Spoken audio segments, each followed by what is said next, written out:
안녕하세요. 이번 영상에서는 차량용 공기청정기를 사지 말고 에어컨 필터를 좋은 것을 사라 라는 주제를 가지고 이야기해 보겠습니다.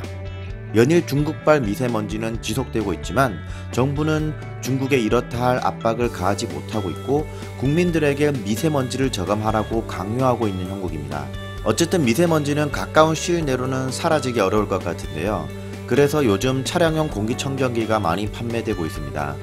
하지만 저는 차량 내부 공기 정화를 위해서 공기청정기를 사야 할 것이 아니라 성능이 좋은 에어컨 필터를 쓰는 것이 맞다고 보는데요. 먼저 왜 사람들이 차량용 공기청정기를 사는지 알아보겠습니다. 그림과 같이 차량 외부에는 미세먼지가 있고 창문이 열려 있는 곳으로 시작해 보겠습니다. 우선 미세먼지 때문에 창문을 닫고 실외 공기 차단 모드로 운전을 하겠습니다. 시간이 지나면서 탑승자의 호흡으로 인해 차량 내 산소 농도는 얕아지고 이산화탄소는 높아지겠죠. 그에 따라 피로해지거나 머리가 아프기도 할 겁니다. 그래서 창문을 열거나 실외 공기 유입 모드를 하게 되면 이산화탄소 농도는 얕아지겠지만 미세먼지가 들어오게 되겠죠. 결국 다시 창문을 닫고 나서 남아있는 이 미세먼지를 정화시키기 위해 공기청정기를 사용하는 것입니다. 그런데 이는 이미 들어온 미세먼지를 정화하는 것이지 애초에 정화해서 들어오는 것이 아닙니다. 결국 이미 탑승자들은 미세먼지를 마셨다는 거죠. 이러한 상황은 각 가정에서는 충분히 일어날 수 있습니다. 환기를 하고 나서 남아있는 미세먼지를 공기청정기로 정화시켜야 되는데요. 왜냐하면 집에 있는 모든 창문에 필터를 장착할 수 없기 때문입니다. 하지만 자동차는 다릅니다. 창문을 닫은 상태에서 외부에서 공기가 들어오는 통로는 단 하나의 에어컨 필터를 통해서 들어옵니다. 그렇기 때문에 에어컨 필터의 성능만 좋으면 자동차 자체가 하나의 공기청정기가 되는 것이죠. 이번에는 미세먼지를 잘 걸러주는 에어컨 필터가 장착된 차량을 한번 예시로 들어보겠습니다. 먼저 앞서 말씀드린 것처럼 창문을 닫고 운행하다 보면 이산화탄소 농도가 높아지게 되는데 여기에 실외 공기 유입 모드를 누르게 되면 필터를 통해서 미세먼지가 걸러진 산소가 들어오게 되고 쾌적한 운행 환경을 만들어줍니다.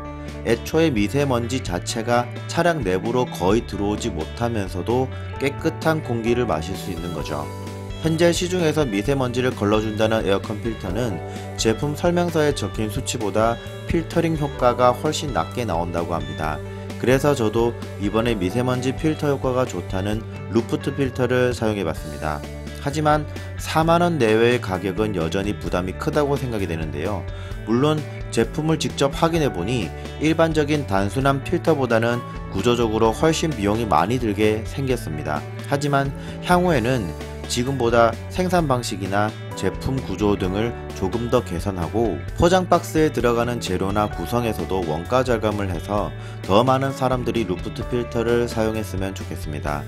포장 박스만 보더라도 비닐, 종이, 스펀지, 플라스틱 총 4개의 재질이 들어가는 만큼 친환경적이지는 못합니다. 물론 이는 제품을 고급스럽게 보이게 만드는 효과가 있겠지만 제 개인적인 입장에서는 가장 먼저 포장 박스를 개선해서 제품의 가격을 조금이라도 더 낮췄으면 합니다. 차량용 공기청정기의 공기정화용 모터는 매우 작기 때문에 실내 공기를 순환시키기에는 정말 부족합니다. 오히려 자동차 공조장치에 장착된 모터는 이보다 훨씬 크기 때문에 순식간에 내부 공기를 순환시켜 줄 수 있습니다. 그렇기 때문에 에어컨 필터가 미세먼지만 잘 잡아주면 앞서 말씀드린 것처럼 자동차 자체가 곧 공기청정기가 됩니다. 오늘 이야기는 여기까지 하겠습니다. 에어컨 필터 장착하는 영상으로 마무리하겠고요. 영상이 유익하셨다면 구독과 좋아요 부탁드립니다. 감사합니다.